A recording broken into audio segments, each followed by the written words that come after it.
Un jeune homme, une vérité, et un peuple entier contre lui.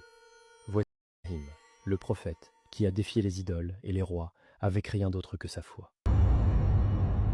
Il y a très longtemps, dans une grande cité ancienne, gouvernée par un roi puissant nommé Namroud, les gens adoraient des statues. Ils les fabriquaient de leurs propres mains avec de la pierre, du bois et du métal, puis se prosternaient devant elles en leur demandant de l'aide comme si elles pouvaient parler ou les protéger.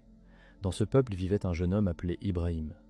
Dès son plus jeune âge, il se posait des questions. Il regardait autour de lui et ne comprenait pas pourquoi les gens priaient devant des objets inanimés. Il observait les étoiles dans le ciel et se disait « Peut-être que l'étoile est mon Seigneur ».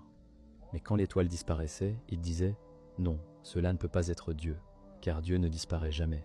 Puis il vit la lune, puis le soleil, mais tous disparaissaient à leur tour.